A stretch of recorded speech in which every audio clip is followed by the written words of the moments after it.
번째 시간 하도록 하겠습니다. 359페이지에 용도 변경 사셨는데 용도 변경 무조건 보셔야 됩니다. 아마 올해 시험에 나오게 된다고 하면 대손과 용도 변경이 시험거리가 될 겁니다. 동그라미 이번에는 용도 세부 분류 등등이 있는데 한 장 넘기시면 용도별 건축물 종류 해서 1번부터 29번까지 나오게 됩니다. 그 중에 우리 단독택이나 공동주택과 관련된 사항 이미 정리되셨죠. 그래서 1번에 단독택이란 말 나오고 가번에 단독택이란 말이 나옵니다. 그래서 하나를 넓은 의미의 단독택이라 해서 광해 단독택이라 해주시고 가번은 협의 단독택으로 제가 수업 중에 설명드리게 될 겁니다. 그리고 다중주택은 하숙집이 다중주택에 해당되게 되는데 특별히 3번을 잠깐 확인하십니다. 주택으로 쓰이는 바다 면적 합이 330m 이하이고 330 이하라고 하면 100평 이하를 말할 겁니다. 그리고 주택으로 쓰는 층수가 3계층 이하를 다중택이라 표현하게 됩니다. 그리고 답은 다가구택입니다. 다가구택은 1번, 2번을 묶어놓습니다. 주택으로 쓰는 층수가 3계층 이하이고 2번 한 개 동에 주택으로 쓰는 바닥 면적 합이 660제곱미터 이하. 그리고 라번의 공간, 시장이 살고 있는 관절을 공간이란 말로 대신하게 됩니다. 그리고 2번 공동주택입니다. 가번 보게 되면 아파트는 주택으로 사용하는 층수가 5계층 이상의 주택을 말합니다. 그리고 나번 연립택은 주택으로 쓰는 한 개 동의 바닥 면적 합이 660제곱미터 초과하고 주택으로 사용 층수가 4계층 이하를 연립주택이라 하며 다세택은 주택으로 쓰는 한 개 동의 바닥 면적 합이 660제곱미터 이하이고 주택으로 쓰는 층수가 4계층 이하를 말합니다. 그리고 기숙사가 존재합니다. 우리 다시 2번 공동택 보시게 되면 노인 복지시설이라는 말 찾으셨죠? 가로 속에 노인 복지주택은 포함한다, 제외한다. 제외한다라는 말만 하나 확인해 놓습니다. 여기 노인 복지주택은 만 60세 이상이 입주할 수 있는 아파트 형태를 말하는데 얘를 실버타운으로 만드는 경우도 있고 아파트 형태로 만드는 경우가 있습니다. 그러한 것들은 공동택에 포함된다, 제외시킨다. 그렇게만 하나 확인해 놓습니다. 그래서 우리 이렇게 잠깐 이해하십니다. 넓은 의미의 단독택은 협의 단독택과 하숙집에 해당되는 다중주택, 다가구주택, 공간으로 각각 구분하고 있는데 여기 다중택과 다주택은 주택으로 사용하는 층수가 3계층 이하입니다. 그래서 광해 단독 형태라고 하면 그 크기는 항상 3층 이하라는 것. 만약 협의 단독택이라면 1층, 2층 밖에 안 될 것이고 공간도 마찬가지입니다. 그래서 광해 단독택은 최대 3계층 이하가 광해 단독택으로 파악해 놓습니다. 그리고 공동주택은 주택으로 사용하는 층수가 5계층 이상이면 아파트이고요. 4계층 이하라고 하면 연립, 다세대 주택인데 우리 아연닭이란 말로 대신하시고 이 연립택과 다세대택은 연립택이 규모 큰데 동당 바닥 면적합 660제곱미터 초과하면 연립, 이하인 때는 다세대 주택으로 각각 구분하십니다. 그래서 공동택은 5층 이상은 모두 아파트이고 4계층 이하일 때 연립 다세대택인데 동당 바닥 면적 차이에 따라 크면 연립, 작으면 다세대택으로 각각 구분하는 것으로 파악해 놓습니다.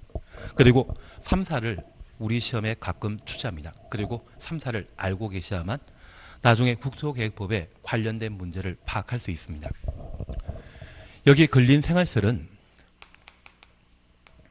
우리가 생활할 때 다양한 물건과 서비스를 공급받을 필요가 있는데 그런 물건과 서비스를 제공하는 것을 근린 생활설이라 하고 우리 생활에 꼭 필요한 필수시설을 일종 근린 생활설이라 하며 있으면 좋고 없어도 상관없는 것을 이종 근린 생활설로 각각 구분하게 됩니다. 그래서 일종 근린생활설은 생활에 꼭 필요한 필수시설을 의미하는 것으로 파악하시는데 우리 이렇게만 잠깐 이해해 놓습니다. 내가 지갑을 분실하게 되면 제일 먼저 찾아가야 되는 것이 공중 화장실입니다. 저도 지갑 분실해서 112에 전화했더니 돈은 잃어버릴 수 있지만 지갑 자체가 10만 원 넘는 게 많거든요. 그거 찾으려고 하면 쓰레기통을 뒤져보라고 하시더라고요. 그래서 제일 먼저 찾아가야 되는 곳은 화장실 쓰레기통이 되게 됩니다. 이곳에서 찾질 못한다고 하면 그제서야 파출소에 신고를 하게 됩니다. 그리고 이 파출소의 규모가 바다 면적합 1000제곱미터 미만인 때는 일종이고 1000 이상인 때는 업무시설로 분류하게 됩니다. 그리고 주민등록증이라도 재발급받기 위해서는 동사무소 방문하셔야 되는데 현재 동사무소는 지역자치센터라 표현합니다. 동사무소가 한때 주민자치센터로 바뀌었다가 또 한 번 지역자치센터로 현재 개정된 상태입니다. 그래서 지역자치센터 보게 되면 얘는 1000제곱미터 미만일 때 일종 근린생활시설 동사무실로 파악해 놓습니다. 이처럼 세 군데를 돌아다녔다고 하면 배가 고플 거고 가끔 김밥 천국 집에서 김밥 한 줄로 요기 해결할 수 있거든요. 그러면 그런 식당을 휴게 음식점이라 표현하게 됩니다. 그래서 휴게 음식점으로 바다 면적합 300제곱미터 미만인 때는 일종 근린생활시설이며 나는 밥만 먹고 살질 못한다. 빵을 먹어야 되겠다. 제과점으로 바다 면적합 300제곱미터 미만인 경우에도 일종 근린생활시설이 되게 됩니다. 이곳에서 간단하게 요기하셨다고 하면 소화시키기 위해서는 운동이 딱 좋습니다. 그런데 우리 구기운동 중에 가장 공이 작은 것은 탁구공입니다.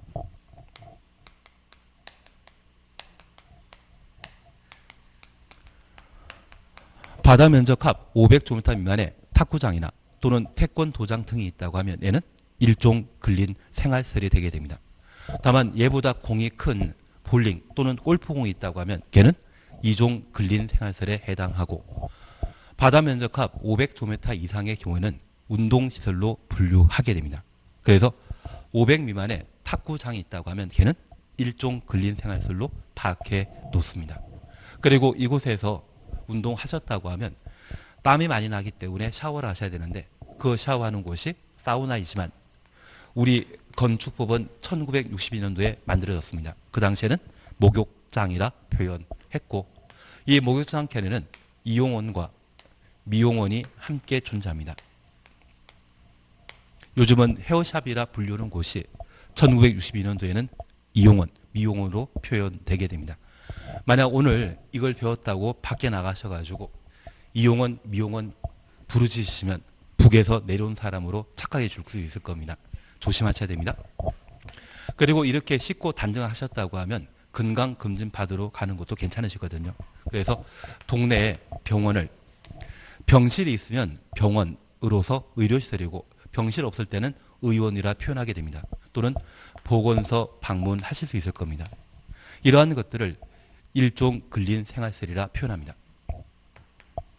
그리고 건강하다는 이야기 듣게 되면 집에 돌아가실 때 제철, 과일이나 그리고 요즘 우리는 하루라도 책을 안 보면 입에서 뭐 생기지 않으십니까? 그래서 서점 방문하셔가지고 책 하나 사들고 집에 가셨다고 하면 이게 동네에 볼 수 있는 일종 근린생활시설이 되게 됩니다. 그래서 우리 주변에 흔히 볼 수 있는 것이 있다고 하면 죄다 일종 근린생활시설로 각각 구분해 주십니다. 다만 우리가 하나 이해하실 것이 있습니다. 나는 휴게음식점 방문하지 않고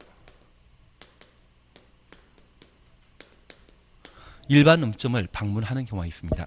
여기 일반 음식점은 고기 팔면서 술을 함께 파는 식당을 일반 음식점이라 표현하는데 남자분들은 이거보다는 한밤중에 주택가 주변에 네온사인 화려하게 장식되어 있는 간판 켜져 있는 곳 있거든요. 그래서 가보면 장밋빛 인생이나 영 또는 정 이렇게 되어 있는 간판이 있습니다. 아침에 방문해 보시게 되면 간판 한 켠에 일반 음점으로 표기되어 있거든요. 그러면 술 마시는 장소가 일반 음식점인데 우리 생활에 꼭 필요하다, 필요 없다. 있으면 좋고 없어도 상관없지 않겠습니까? 설마 술 안 드신다는 이야기는 안 하실 거죠. 그래서 그 일반 음식점을 술집에 해당되는 것으로 얘는 이종 근린 생활설에 해당되는 것으로 파악해 놓습니다. 그리고 나는 탁구장이 아니라 볼링장을 가봐야 되겠다. 또는 골프연장 방문해야 되겠다. 그런 생각 드신다고 하면 얘는 이종 근린 생활설이고 그 규모가 500 이상일 때는 운동시설에 해당된다는 것 파악해 놓습니다. 그리고 끝에 원자로 끝나게 되면 죄다 일종 근린 생활설입니다. 그래서 우리 안마원이라는 곳과 안마치수라는 곳이 있는데 안마원은 일종 근린 생활설인 반면 안마치수는 이종 근린 생활설이 되게 됩니다. 그래서 안마원과 안마치수의 차이점은 나중에 한번 직접 방문해 보시고 저한테 이야기해 주시고요. 원자로 끝나면 일종, 시수소로 끝나게 된다고 하면 이종 근린 생활설로 구분하시면 됩니다. 나는 종합병원 가봐야 되겠다. 그렇다면 의료시설 방문하신 것이고 동네 병원에 해당되는 의원이라 불릴 때만 일종 근린 생활설에 해당되는 것으로 파악해 놓습니다. 그래서 기본적으로 이런 방법으로 일종, 이종 근린 생활설을 구분하시는 게 필요하십니다. 그중에 우리 시험에 자주 출제되는 것으로서 휴게 음식점으로 바다 면적합 300제곱미터 미만의 경우는 일종 근린 생활설인데 같은 휴게 음식점으로 바다 면적합 300 이상이면 이종 근린 생활설입니다. 그래서 우리 361페이지 잠깐 확인하십니다. 갑은 보시게 되면 식품, 잡화, 그리고 서적이라는 말 찾으셨죠. 그러한 소매성으로서 두 줄 밑에 바다 면적합 1000제곱미터 미만의 경우는 일종 근린 생활설인데 주택가 주변에 흔히 이건 숫자 신경 쓰지 마십시오. 숫자 신경 쓰지 마시고 그냥 소매점이란 말 또는 서점이나 식품 판매하는 곳 있다고 하면 얘는 일종 근린 생활설이다. 그리고 나번에 휴게음식점 제과점이라는 것 가로에 해놓으시고 두 줄 밑에 바다 면적합 300제곱미터 미만 300 미만 얘는 추놓습니다. 제과점으로 300제곱미터 미만 휴게음식점으로 300제곱미터 미만의 경우는 일종 근린 생활설이라는 것 확인해 놓습니다. 그리고 답은 원자로 끝나면 죄다 일종 근린 생활설이라는 것 파악해 놓으시면서 답은도 마찬가지, 라번도 마찬가지입니다. 그리고 마번의 탁구장으로 바다 면적합 500제곱미터 미만의 경우는 일종입니다. 그리고 밥원의 지역 자치센터가 지금 우리가 알고 있는 동사무소를 말합니다. 그 크기가 바다 면적합 1000제곱미터 미만의 경우는 일종 근린 생활설이라는 것 확인하시고 4번의 마을회관, 공동작업소, 공동구판장, 공중화장실 얘는 다 뭐다? 일종 근린 생활설이라는 것 확인해 놓습니다. 그리고 아번에 변전소 찾으셨죠? 변전소는 일종이다, 이종이다. 전기 꼭 필요하거든요. 전기 필요하기 때문에 얘는 일종 근린 생활설에 해당된다는 것 파악해 놓습니다. 그리고 자번에 부동산 중개사무소라는 말 찾으셨고 그 바다 면적합이 30제곱미터 미만이라는 말 찾으셨죠. 여기 부동산 중개업소는 크기에 따라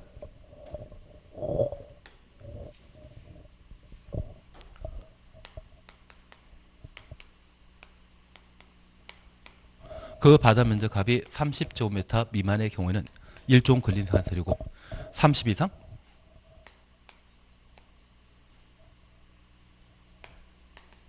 (500제곱미터) 미만의 경우에는 이종 근린 생활설이며 500 이상이면 저도 이건 갑자기 헷갈리기 시작했는데 어디 보시는가 하면 하번을 봐주십시오.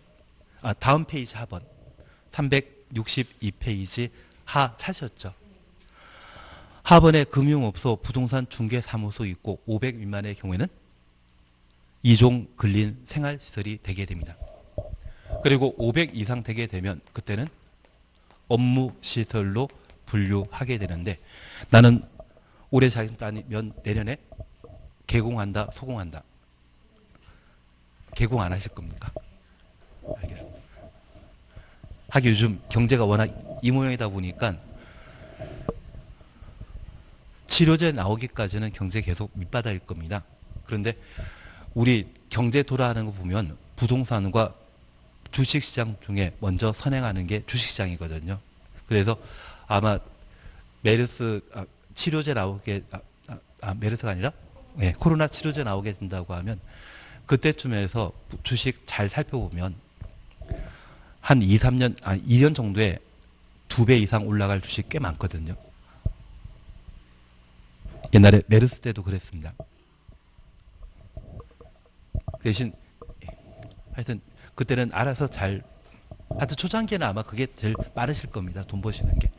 그래서 나중에 치료제 나왔다고 하면 내수시장 위주로, 왜냐하면 우리나라는 좀 안정되어 있다지만 해외 각국에는 아직 여파 심하기 때문에 수출 기업은 좀 힘들겠지만 내수시장 쪽으로는 초창기에 괜찮으실 겁니다. 그중에 배당 잘해주고 한 2년 정도 들고 있으면 2배 이상 올라갈 그런 종목들이 몇 개 있거든요.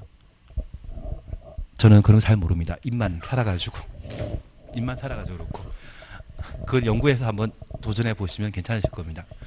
그렇게 해 나가시면서 처음에는 뭘로? 일종 근린회사에서 일하시다가 그걸로 돈 버시면 2종 가졌다가 나중에는 기획부동산까지 차리실 필요 있으시죠. 그래서 기획부동산 할 때는 규모가 커야 되지 않겠습니까? 근데 제가 알고 있는 강남역 앞에 기획부동산 하시는 분은 직원이 한 40명 정도 되는데 사장님께서 한 달 들고 가는 게 2,500에서 3,000 정도 들고 가신다고 합니다. 예, 나중에 강남 쪽으로. 예, 그거는 별개의 이거고 우리가 잠깐 보실 것은 30명 할 때는 1종, 500명 할 때는 2종, 500 이상이면 업무시설로 각각 구분한다. 그래서 크기에 따라 건축물 용도가 각각 달라진다. 그렇게만 하나 확인해 놓습니다. 나머지에 대해서는 이쪽은 버리십니다. 다만 제가 이야기 드릴 수 있는 것은 나중에 제가 이쪽 문제를 한 4문제 만들어 드릴 겁니다. 그 4문제가 아마 나중에 실제 시험 나오게 되면 유사하게 아니면 똑같이 나올 때 있기 때문에 그것만 잘 챙기시더라도 좀 괜찮지 않을까 싶습니다. 그래서 이쪽은 저한테 맡겨놓으시고 바로 368페이지까지 가버리십니다. 2번 시설군 분류 찾으셨죠? 예. 이번 시간에 우리가 함께 해주실 것은 건축물 관련 행위로서 건축, 대수선, 그리고 용도 변경, 리모델에 관한 내용을 각각 살펴주셔야 됩니다.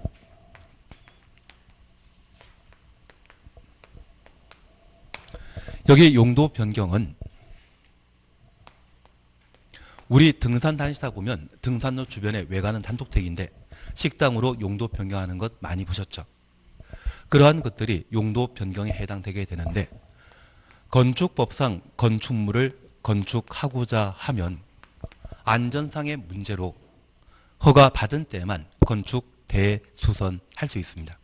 그런 공사가 모두 완료되게 되면 애초 허가받은 대로 공사 이루어졌는지 확인하고 사용하게 하는데 그 안전성을 확인하기 위해 사용 승인에 관한 절차를 거치도록 되어 있습니다. 저 사용 승인 당시에 최초에 건축물의 사용 목적이 결정되어 있는데 이것을 단독택이 아닌 식당으로 바꿔 사용했다고 하면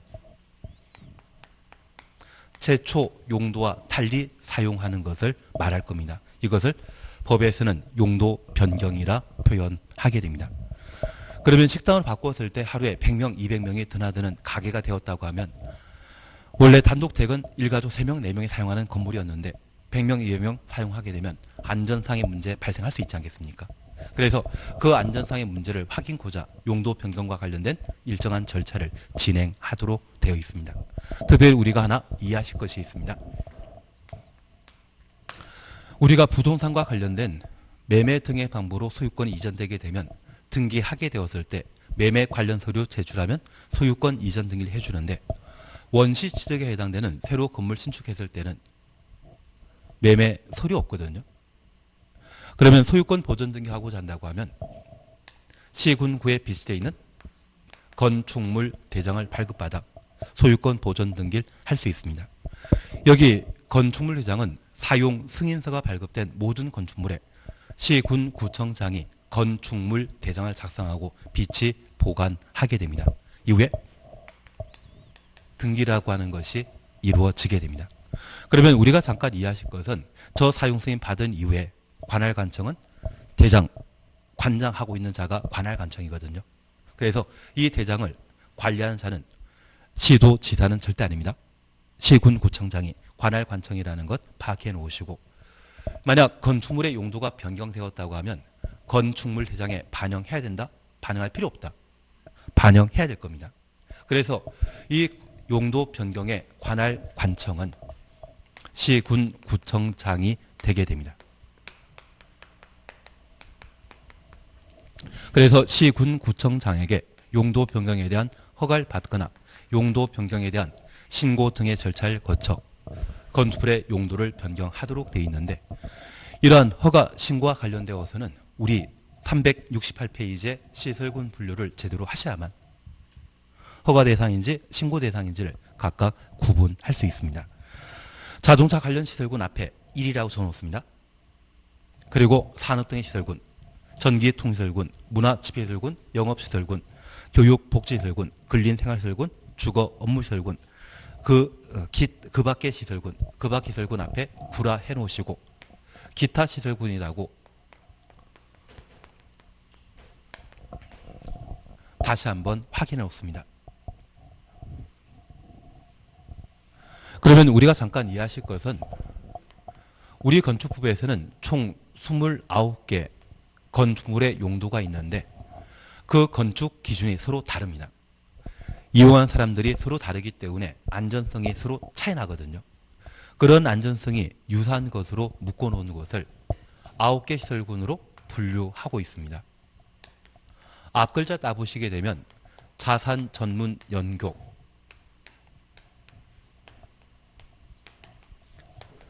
건축이란 말을 우리가 각각 조합할 수 있는데, 최근 라임 사태 발생한 거 들어본 적 있으시죠? 요즘 우리 자전거 빌려 타는 것도 있지만 전기 킥보드를 빌려주는 것도 있지 않습니까? 그 사업 주도하면서 이것 앞으로 향후 10년 안에 대박 날 거라고 해서 투자자들 많이 끌어당긴 게 있거든요. 그것 투자라고 각종 금융기관에서는 광고한 적이 있습니다. 그래서 개인의 자산을 전문적으로 관리해 주겠다고 금융기관에서는 광고를 하고, 그 업무를 담당하는 영업팀이 있습니다. 그 영업팀원에게 교육을 실시하게 되는데, 교육 실시하는 자가 건축기입니다. 나중에 우리가 기획부동산 방문하시다 보면 그 기획부동산에는 내가 아무 생각 없이 부동산 중개업소 방문했는데 계약서에 서명 날인하고 나오는 경우가 있습니다. 그리고 우리가 가끔 부동산 중개업소 살펴보다 보면 분명 내가 계약하러 갔는데, 살러 갔는데 주인께서, 사장님께서 제대로 상대를 안 해주셔가지고 그냥 나오는 경우가 있거든요. 근데 우리가 직접 그런 일을 차리시게 된다고 하면 서명 날인하게 만드는 게 좀 필요하지 않으십니까? 그 기술을 기획부동산에서 한번 배우는 것도 방법이십니다. 이상한 이야기만 들었나 봅니다. 그래서 자산 전문 연교 건축이라는 말이 있다라는 거 기억하시면서 이분이 뭐 하는 사람인지 파악하시는 게 필요하십니다.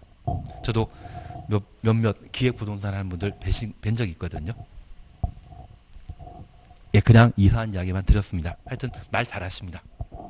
그러면 우리 자동차 관련 시설군, 자동차 공장, 정비 공장과 관계된 사항으로 자동차를 들 수 있는 기계 장비를 건물에 설치하기 위해서는 그 무게를 지탱해야 될 겁니다.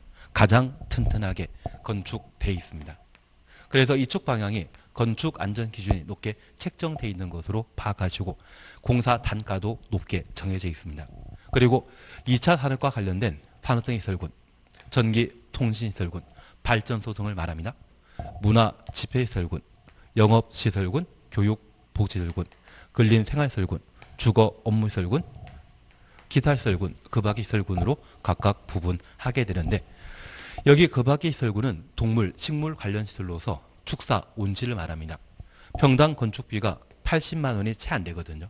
그런데 최근 국토교통부에서 발표한 아파트 공사 비용은 평당 480 정도가 듭니다. 그리고 근린생활시설은 우리 1층짜리 근린생활시설을 본 적이 있다 없다. 우리 학원 같은 경우입니다. 우리 학원 같은 규모의 근린생활시설을 만들게 된다고 하면 소방과 관련된 다양한 장비를 확보해야 되거든요. 공사 단가가 달라집니다. 그래서 이쪽 방향에 해당되는 시설군이라면 건축 안전 기준을 놓고 공사 비용도 많이 발생하는 반면, 이쪽 방향이라면 건축 안전 기준이 낮은 형태입니다. 그러면 단독택을 식당으로 바꿔 사용하게 되면 주거 업무시설군에서 근린 생활시설군으로 용도 변경한 것으로 하위시설군에서 상위시설군으로 용도 변경한 것이거든요. 그래서 용도 변경이 아래시설군에서 상위시설군으로 용도 변경하게 되면 그때는 허가받아야 되고, 상위시설군에서 하위시설군으로 용도 변경하게 되면 그때는 신고 대상이 되게 됩니다. 그래서 상하 한계를 파악하기 위해서는 자산 전문 영교 건축이라는 게 해결되셔야만 허가 대상인지 신고 대상인지 가늠할 수 있습니다. 그래서 우리 얘를 시험 볼 때마다 시험지 여백이나 또는 책상 위에다가 자산 전문 영교 건축이 적어놓고 시설 9가지를 구분하시면서 문제 푸는 게 하나의 방법입니다. 만약 시험 보기 전날까지 이게 잘 안 되더라. 그러면 수험표 옆에다가 적어놓고 시험 보시는 겁니다. 적어놓고 보면 잘 맞추시더라고요. 그리고 두 번째입니다. 우리 문화집회시설군이라는 말 찾으셨죠? 문화집회시설군이라는 말 찾았습니다. 문화집회시설, 종교시설, 위락시설, 관광, 휴게시설 4가지 있습니다. 얘를 시험 볼 때까지 문종 위관으로 기억해 놓습니다.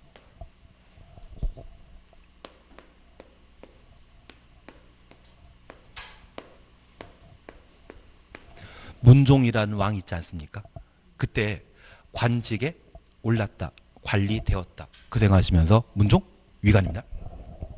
그리고 영업시설군 찾으셨죠? 판매시설, 운동시설, 숙박시설, 이종 근린생활시설 중에 다중생활시설. 여기 다중생활시설은 바로 고시원을 말합니다. 그래서 최근 서울 종로에 고시원에 화재 사건 발생해서 많은 인명피해 있었거든요. 그러면 이 영업시설군에는 장사하는 곳입니다. 그 장사하는 곳 중에 가장 생각나는 게 다이소라는 곳 있지 않습니까? 다 팔더라고요. 그래서 시험 볼 때까지 다판 운숙이란 말로 대신하십니다. 그래서 영업시설군 보게 되면 얘는 뭐다? 다판 운숙입니다. 다중생활시설, 판매시설, 운동시설, 숙박시설 이러한 4가지가 영업시설군에 속한다는 것 확인해 놓습니다. 그리고 교육복지시설군입니다. 의료시설과 교육연구시설, 노유자시설, 수련시설, 야영장시설 5가지가 있습니다. 얘는 시험 볼 때까지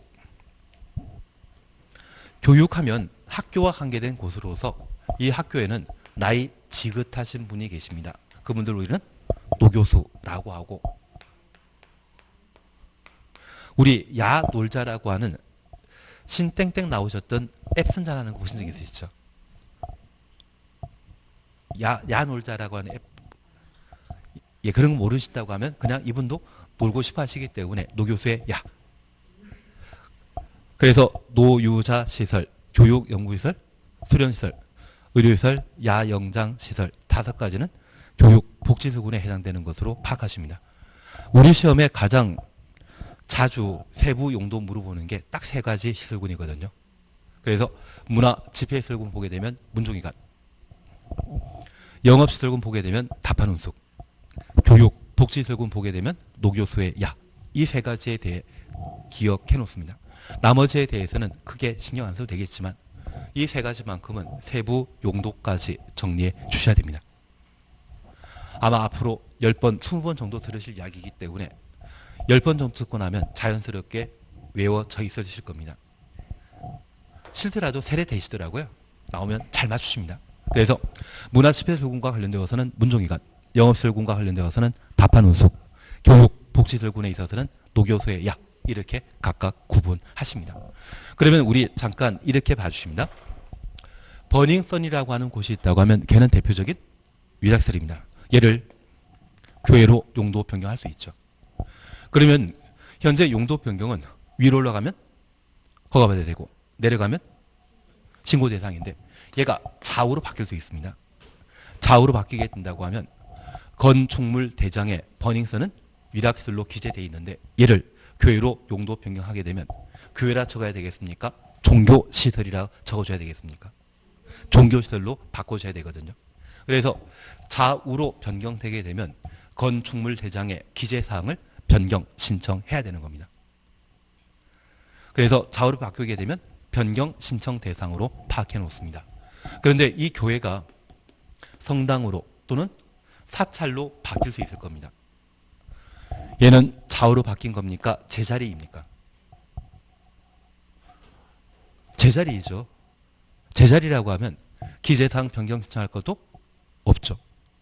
그래서 교회에서 사찰로 용도 변경했다면 또는 그 반대라고 하면 그때는 제자리이기 때문에 기재사항 변경 신청할 것도 없습니다. 그래서 우리 용도 변경과 관련되어 3번 찾으셨죠. 동그라미 2번입니다. 사용 승인 받은 건물의 용도를 변경하려는 자. 사용 승인 받은 이라면 공사 진행 중이다. 공사 다 끝났다. 공사 다 끝난 겁니다. 건축물 건축 또는 대손에 대한 허가받고 공사 완료되게 되면 사용 승인 받게 됩니다. 그래서 용도 변경은 공사 도중에 이루어지는 것이 아니라 공사 다 끝나고 이루어지는 절차라는 것 밝혀놓습니다. 이런 사용 승인 받은 건축물에는 항상 뭐 만들어져 있다? 건축물 대장이 만들어져 있기 때문에 대장을 관할하는 관청은 시, 군, 구청장입니다. 그래서 시, 군, 구청장에게 허가받거나 신고하여야 합니다. 특별히 상위군으로 용도 변경하면 위로 올라간 것이죠. 허가받아야 되고 하위군에 해당되는 용도로 변경하게 되면 밑으로 내려갔기 때문에 신고 대상이 되게 됩니다. 그리고 동그라미 3번입니다. 같은 시설군 안에서 같은 시설군 안 가로 해놓습니다. 용도를 변경하는 자는 시, 군, 구청장에게 건축물 대장 기재 내용 변경 신청하여야 한다. 건축물 대장부터 신청까지 가로 해놓습니다. 그러면 우리가 잠깐 이해하실 것은 같은 시설군이라고 하면 문화 집회시설군은 문종위관입니다. 종전에 위락시설에서 종교시설로 또는 문화집회시설로 용도 변경하게 되면 옆으로 변경된 것으로 이게 같은 시설군입니다. 그러한 경우는 기재사항 변경 신청해야 된다. 취지 이해하신 겁니다. 그리고 두 번째입니다. 니은번 보시게 되면 다음 어느 하나에 해당되는 건축물 상환의 용도 변경의 경우에는 그러하지 아니하다. 그리고 옆에 페이지 기억 차셨죠. 기억번만 보십니다. 같은 혹, 같은 용도에 속하는 건축물 상환의 용도 변경. 같은 용도라고 하면 교회도 종교시설이고 성당도 종교시설입니다. 성당에서 교회로 용도 변경하게 되면 또는 절에서 성당으로 용도 변경하게 되면 그때는 뭐가? 같은 용도인 종교시설이기 때문에 변경 신청도 필요 없다는 이야기입니다. 취진 이해시겠습니까? 그러면 이제 용도 변경과 관련된 절차로서 서로 다른 시설군으로 용도 변경하게 되면 위로 올라가면 허가, 내려가면 신고 대상입니다.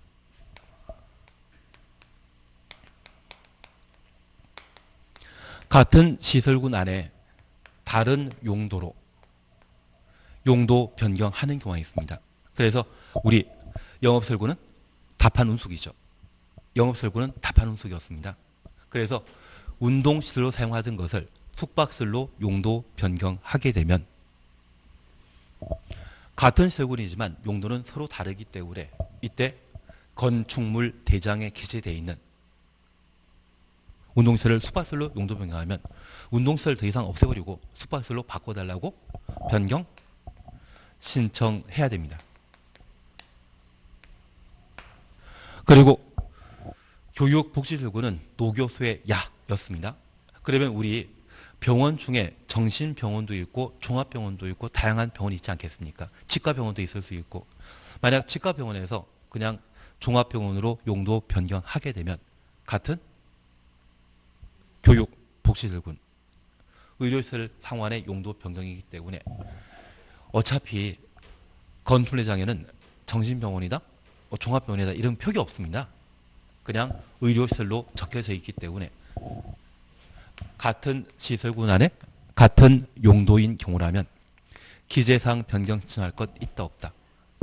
아예 없다. 그래서 우리 기본적인 개념으로서 서로 다른 시설군 용도 변경하면 위로 가면 허가, 내려가면 신고. 같은 시설군 내 다른 용도로 변경하게 되면 얘는 좌우로 바뀐 겁니다. 그때는 기재사항 변경 신청 문종 위관이란 말 기억나시죠? 답한 운숙이란 말 기억나시고 노교수의 야 기억나실 겁니다. 그런 상환의 용도 변경이 이루어지게 되면 옆으로 용도 변경된 것으로 기재사항 변경 신청 대상이라는 것 기억해 놓습니다. 그리고 같은 시설군 내 같은 용도라고 하면 제자리 걸음이기 때문에 이때는 기재사항 변경 신청마저 필요 없다. 그렇게 잡아 나가시는 게 필요합니다. 가장 기본적으로 우리 시험에 출제되는 사항이기 때문에 얘를 살피시는 게 필요합니다. 그리고 4번, 5번 묶어놓습니다. 나는 건축법 처음 한다, 해본 적 있다. 예, 4번, 5번 묶음만 놓습니다. 4번, 5번 묶음만 놓습니다. 4번은 사용성이 받아야 되는 것, 그리고 5번은 설계에 적용하는 것, 이 두 가지인데 이번에 4번에 관한 내용이 작년에 개정되었습니다. 다만 30회 때 2년 전에 29회 때 용도 변경 나오고 그 다음에 작년에 법이 개정되었는데 연속에 출제하기 좀 애매했는지 건너뛰었거든요. 그래서 다시 한번 시험에 나올 수 있는 것이 있다고 하면 4번과 관련된 내용을 시험에 낼 수 있을 겁니다. 그래서 기본적으로 이게 잠깐 봐놓습니다. 사용승인 받아야 하는 경우로서 허가 및 신고 대상인 경우로서 추놓습니다. 용도 변경하고자 하는 부분의 바다 면적 합이 100제곱미터 이상의 경우는 사용 승인 규정을 준용한다. 그리고 다만 용도 변경하려는 부분의 바다 면적 합이 500제곱미터 미만으로서 500부터 가로 열어놓습니다. 로서 추놓습니다. 대손에 해당되는 공사 소반하지 아니하는 경우 아니하는까지 가로 닫아놓습니다. 그러하지 아니하다. 사용 승인 받을 필요 없다는 이야기입니다. 단서에 해당되게 되면 사용 승인 받을 필요 없다. 사용 승인 절차를 생략하겠다. 그 의미입니다. 그리고 5번입니다. 설계 규정의 준용입니다. 허가 대상인 경우로서 바닥 면적합 500제곱미터 이상, 허가부터 500 이상까지 가로 해놓습니다. 설계에 관한 규정을 준용한다. 얘는 그냥 한번 지금 듣고 마십니다. 기본적으로 우리가 이해하실 것은 건축 절차는 건축물을 건축하거나 대수선하는 때 건축 절차를 준용하도록 되어 있고 허가받아 공사 개시하게 되면 공사 끝나는 사용 승인 받는 날까지 공사와 관련된 모든 문제는 건축주가 해결해야 됩니다. 그리고 이 건축주의 관할 관청은 허가권자가 되게 됩니다. 그래서 건축주가 공사 도중에 집안 잘못 건드려서 집안이 붕괴될 염려 발생하게 되면 허가권자가 공사 중지 명령할 수 있고 그러한 공사 중지 명령에 따라 건축주는 공사 중단해야 됩니다. 그래서 허가 받은 때부터 사용 승인 받는 때까지 관할 관청은 허가권자이고 허가권자의 행정처분 대상은 누구이다? 건축주가 되게 됩니다. 그리고 이 사용 승인 받은 이후에는 공사한다 안 한다? 공사 안 합니다. 저 사용 승인은 허가받은 대로 공사 이루어졌는지 확인하는 절차로서 이 사용 승인 받은 이후에는 공사할 필요 없습니다. 다만 이 건축물은 시간이 지나게 되면 없어지게 되거든요. 그 없어지는 것을 철거라 표현하지 않고 멸실이라 표현하게 됩니다. 우리 가까운 일본은 우리나라보다 인구 한 2배 정도 많거든요. 그리고 걔들도 수도권과 지방의 한 10개 대도시 빼고는 빈집 그렇게 많거든요. 심지어 수도권에도 빈집 참 많다고 이야기합니다. 세종시는 빈집 생길 일 앞으로 40년 동안 없습니다. 40년 후에는 저도 잘 모르겠습니다. 그때까지 하실 거죠. 요즘 인생 80세 사는데 아마 5년, 10년만 지나게 되면 그때는 100세 시대 이야기 나올 것 같은데요. 그리고 한 15년, 20년 지나고 나면 120세 이야기 나올 거. 건강하면 괜찮지 않으십니까? 괜한 이야기 드렸습니다.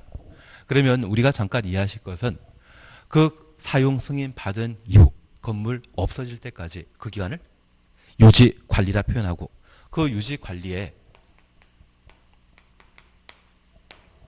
관리 책임지는 자는 소유자가 관리를 책임지도록 되어 있습니다. 그리고 이 사용 승인 받은 건축물은 항상 뭐 만들어진다? 건축물 대장. 대장 작성하고 비치 보관하는 자는 시군구청장입니다. 그러면 이 유지 관리 기간 중에 허가받지 않고 옥탑방을 불포로 만들게 된다고 하면 그냥 놔두겠습니까? 철거하라 시정명령하겠습니까? 시정명령하고 그 시정명령에 불응하면 이행 강제급이라는 게 꼬박꼬박 부과되게 됩니다. 그러면 우리 용도 변경은 언제 이루어진 절차이다? 사용 승인 받은 때부터 멸실될 때까지 그 기간에 발생하는 사안입니다. 그런데 이 기간 중에 용도 변경하면서 가끔 공사하는 경우 있거든요. 그중에 우리가 잠깐 살피실 것으로서 설계에 관한 규정을 준용한다는 말은 인용하는 것을 말합니다. 용도 변경 대상 중에 허가 대상이라면 하위설군에서 상위설로 용도 변경한 것이죠. 건축 안전 기준이 충분합니까? 부족합니까? 부족하기 때문에 보강공사라는 게 이루어지고 그 보강공사하게 되었을 때 그 바다 면적합이 500제곱미터 이상의 경우는 용도 변경한 사람 마음 내키는 대로 하는 것이 아니라 건축사가 작성해주는 설계 도면대로 공사하라는 이야기입니다. 반면 용도 변경과 관련된 신고 대상이라면 건축 안전 기준이 충분하기 때문에 기둥 없애버리는 것을 바랍니다. 우리가 하나 마음에 들지 않지만 368페이지에 3번 용도 변경과 관련되어 동그라미 1번 찾으셨죠? 368페이지에 3번 용도 변경 바로 밑에 동그라미 1번 찾으셨죠? 용도 변경이란 건물의 사용 용도를 변경하는 것을 말하며 건물의 용도 변경은 변경하려는 용도의 건축 기준에 맞게 하여야 한다. 건축 기준에 맞게 해야 한다. 얘를 가려놓습니다. 그러면 하나 이해하실 것은 기둥 10개 있던 건물에서 기둥 6개 필요한 건물로 용도 변경하게 되면 기둥 4개 놔두고 사용할 수 있다. 6개로 반드시 바꿔야 된다. 반드시 바꿔야 된다. 맞게 할 수 있다 해야 한다. 맞게 하여야 한다. 그래서 가끔 용도 변경 공사 도중에 위층 바닥이 무너져서 공사 중에 인부가 다치는 경우가 발생하는 게 이 규정 때문입니다. 그러면 여기 신고 대상의 경우는 기둥 10개 있던 건물에서 기둥 6개 필요한 건물로 용도 변경하게 되면 4개 기둥은 제거해야 됩니다. 그리고 그 바닥 면적합이 100제곱미터 이상의 경우는 공사 다 끝나면 안전한 공사 이루어졌는지 확인하게 되는데 그 절차를 뭘 한다? 사용 승인 받도록 하게 됩니다. 그래서 실제 위층 바닥이 주저앉았다 할지라도 용도 변경에 대한 작업 다 끝났을 때 예, 그치거든요. 그래서 그 이후에는 안전상의 문제가 없습니다. 만약 사용 승인할 때 안전상의 문제가 야기된다고 하면 재시공 명령하거든요. 합격한 때만 사용 승인서가 발급되게 됩니다. 그래서 현재 설계는 신고 대상인 때는 설계할 필요 없습니다. 신고 대상이라고 하면 기둥 없애버리는 것이거든요. 기둥 철거할 때는 설계 도면에 따라 철거한다. 그냥 막 철거한다. 가끔 대학 축제 때 자동차 멀쩡한 거 갖다 놓고 망치로 때리는 경우 있지 않습니까? 축제에 가끔 나오던데 계획하고 망치로 자동차 때리겠습니까? 그냥 때리겠습니까? 그냥. 그래서 설계 도면 없이 철거하는 겁니다. 그래서 설계는 언제만 보강공사 대상인 허가 대상으로 바다 면적합 500 이상일 때만 건축사 설계를 필요로 하는 것이고요. 사용 승인은 공사했던 허가 또는 신고 대상으로 바다 면적합 100 이상. 그런데 우리 건축물 대장 기재사항 변경 신청하게 되면 건축 기준이 같거든요. 공사한다 안 한다? 안 합니다. 공사를 하지 않는다고 하면 그 바다 면적합이 100, 1000, 2000이랄지라도 공사해본 적 없기 때문에 사용 승인 받을 필요 없습니다. 그래서 여기 허가란 말은 보강공사 한 것이고 신고란 말은 철거 공사를 한 것입니다. 그런 공사 한 경우로서 30평 이상인 100제곱미터 이상인 경우에만 사용 승인에 관한 절차를 적용하게 되는 겁니다. 공사 아예 안 했다면 사용 승인 받을 필요 있다 없다? 없는 겁니다. 그리고 이번에 개정된 사항으로 얘는 사용 승인 받아야 되는데 500제곱미터 미만으로서 대수선 벽삼 계단이란 말 기억나시죠? 대수선에 해당되지 아니하는 행위. 그러면 안전상의 문제 있다 없다? 대수선에 해당되게 되면 안전상의 문제 발생한 것인데 대수선에 해당되지 아니한 경우라면 안전상의 문제 없거든요. 그리고 바다 면적가 얼마? 500 미만이라고 하면 그때는 사용 승인 받을 필요 없다는 이야기입니다. 추진 이해하시겠습니까? 앞으로 더 하실 거죠. 한 번 하고 이게 다 해결되신다고 하면 그분은 천재이십니다. 천재란 말은 우리 초등학교 다닐 때는 한번 들어보셨겠지만 중학교 이후부터는 천재라는 이야기 못 듣지 않으셨습니까? 두 번, 세 번 하실 거죠. 그래서 지금 우리 기억하실 것은 용도 변경과 관련된 건축 절차 중에 설계에 관한 규정과 사용 승인 과정을 각각 준용하는데 그 대상이 무엇인지 한번 확인하시는 것. 그리고 작년에 개정되어 올해 한번 나올 내용으로서 사용 승인 받아야 되는데 불구하고 그 바다 면적합이 500제곱미터 미만이고 대손에 해당되지 아니하는 경우에는 사용 승인 절차를 적용하지 아니한다. 거기까지만 하나 확인하십니다. 하단부의 적용 대상 지역은 필요 없습니다. 하단부의 적용 대상 지역은 필요 없습니다. 그리고 다음 페이지에 기타 적용 특례 제끼시고 371페이지 용어 정의를 잠깐 치웠다 하실 겁니다. 치웠다 하십니다.